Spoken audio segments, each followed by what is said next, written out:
Coming to America, Jake. Cool. What a load of shit. That is one big pile of shit.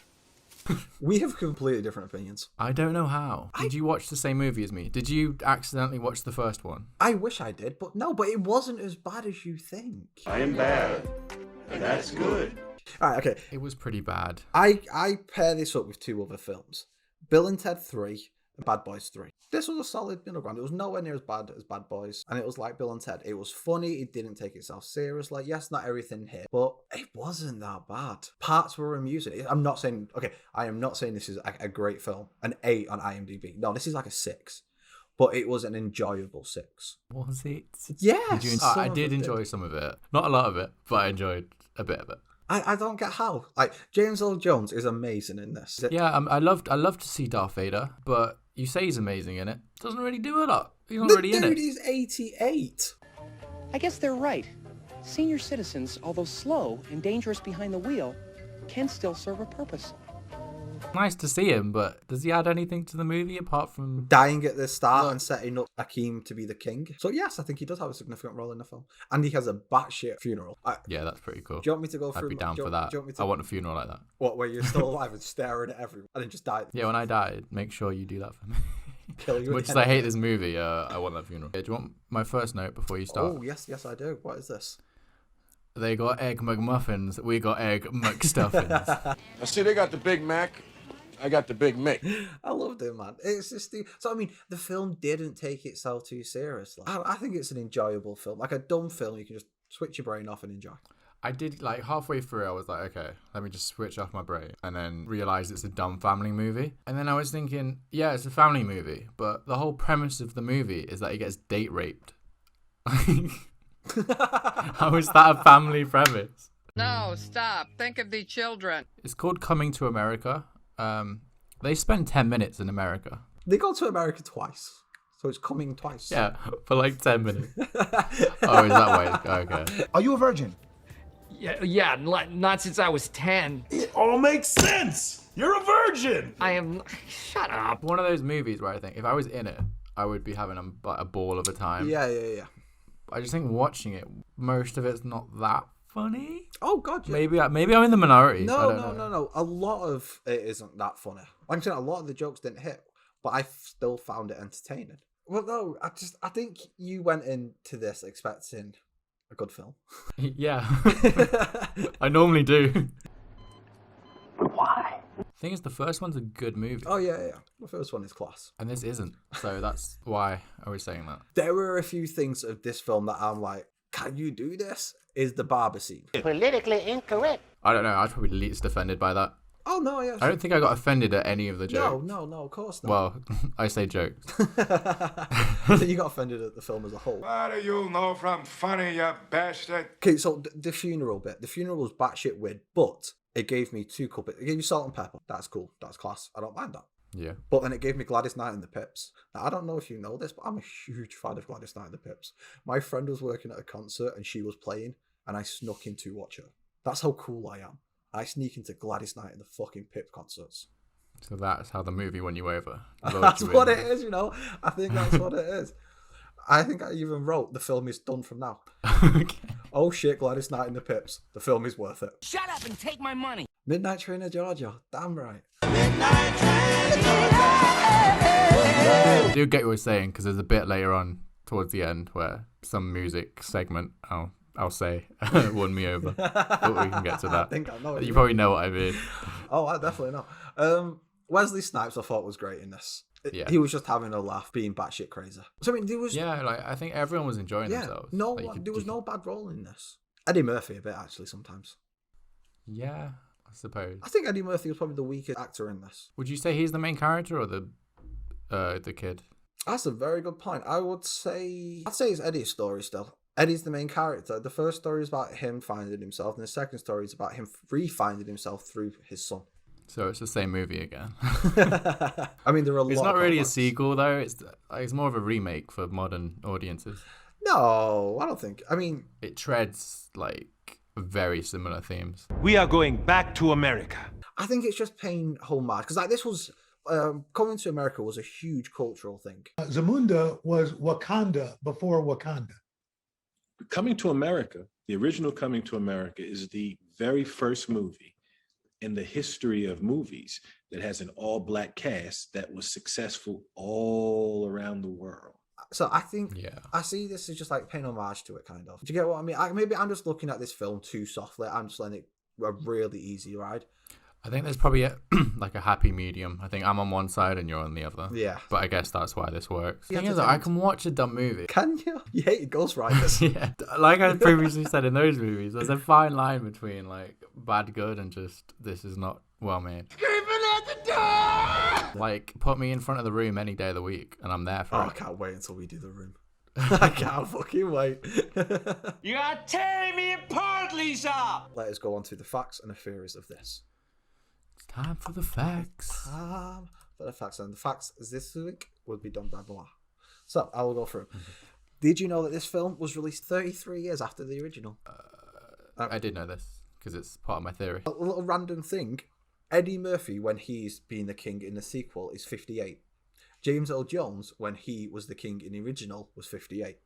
When Eddie Murphy found this out, he pissed himself laughing. Don't feel like that in the house tonight. You know Eddie Murphy's daughter, the middle-aged one? Yeah, I can't really picture her, but yeah. That's his daughter in real life, Bella Murphy. Okay. Yes. And the daughter, the eldest one, she's called Miko. That's just Akeem spelled backwards. I didn't actually notice that until I did the research. Oh, yeah. Interesting enough. I like that. This one is nuts. Actually nuts. Every scene in Zamunda was filmed in Atlanta, in the Atlanta area. All of Zamunda is Rick Ross's place. Really? Yes.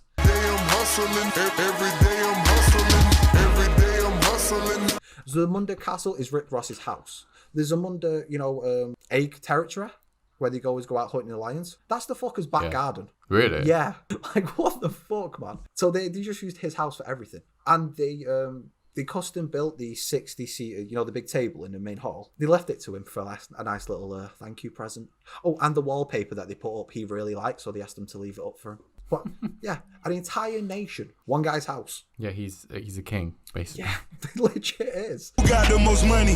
Well, it's yet to be seen, cause I'm still counting mine. Such an incredible thing. So the next one's a bit convoluted, but it's interesting. Have you seen Eddie Murphy's film Trading Places from the 80s? Don't you dare steal one of my theories. I know where you're going with this. It's about the Duke brothers. Yes, it ties in. Back off. This is gonna end right here, right now. Let's dance, dickweed. Okay, it's about the guy who, when his son went for the job interview at the start. I'm gonna kill you if you steal one of my theories. It's basically the guy who was holding the job interview is the great nephew of the Duke brothers. That's my fact. Was that your theory as well? Okay, now I have more to elaborate on that. Oh, okay. No, but yes, he was genuinely the grandnephew of the Duke brothers. And they were also in Coming to America. They were the homeless people. Yes, of course you knew that. There'll be more on this later, ladies and gentlemen. Okay. Know your favourite trilogy of films, Fast and Furious is? Fast and Furious I? Yes. The actor in it, Tyrese Gibson, when he went onto set and he actually held the crown, the king's crown, he genuinely got emotional when he held it. Is he in this movie? No, he just came to visit the set. Fair. Like when they were filming Bad Boys 3, Will Smith and Martin Lawrence came over to say hi. I said, nice. Coming to America was a big film, man. Like a big film. Yeah, that's why this one should have been way better. Is it time for theories? It is. I'm curious to know what this theory is that nearly got us into a fight. What is this theory about the Duke brothers?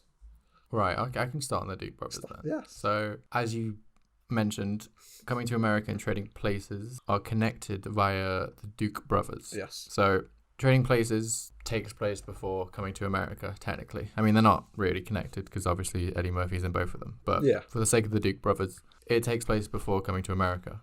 And in Trading Places, I won't really go over the plot, but at the end of it, they team together and sort of bankrupt the Duke brothers. Yep. Duke. My God. We're on. Then in Coming to America, you see the Duke brothers as homeless people on the street. So Akeem in Coming to America sees the Duke brothers on the streets, homeless, and he gives them some money. And I believe they say like, oh, this is a lot, or this is going to help us, or blah, blah, blah, blah. I've never seen acting that good. He's amazing. Skip forward to Coming to America 2, and the Dukes have rebuilt their empire. Oh. As you see in the job interview with the son. So they've gone from rich to bankrupt, homeless people, and then Akeem saved them with that little deposit of money, and then they managed to rebuild again. Yeah, because there's no way the nephew could have been rich if they were homeless. Because, like, you can't go from rich to homeless and then have, like, relatives with money still. Exactly. You're broke. So there's no way he could... Oh, dude, I think you might be onto something there. But I don't really like the moral of the story, though, because they're, like, horrible people in every movie. We're back. Two of them I'm just going to throw out there. Okay. And then if you want to latch onto it, we can talk about it. I believe that it's not even his son. You are not the father.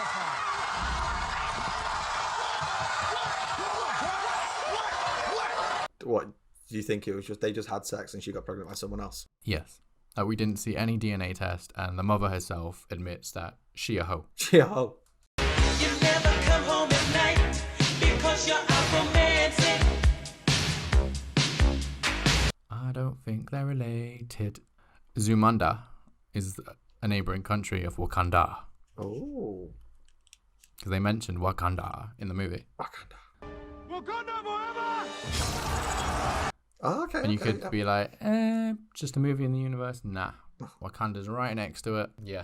That's it. Okay, and the final one, which is another big one. This one I can actually explain more. Oh, okay. The Barbershop Boys are immortal. Dun dun dun.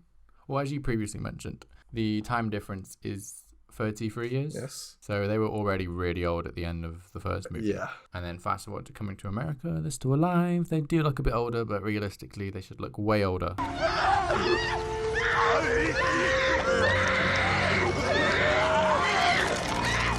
So what do you think it is? Do you think it's just their hatred and racism that's keeping them alive and fruitful? Or is like the hairdresser just magic? It could be all of the above. And it could tie into the Wakanda theory. Okay. Maybe the main barber's Mephisto. That's what I was just gonna say. It wasn't in one division. He was the barber all along. I like it. No, that's a good collection of theories. If you agree with me and think they are also good, then please comment below. Say what you think. If you've got any other facts, put them as well. If you have your own theories, put them as well. And if you just think we're dickheads, they are all correct. You could always just lie though. Give us false validation. Yeah, please. That would be much preferable.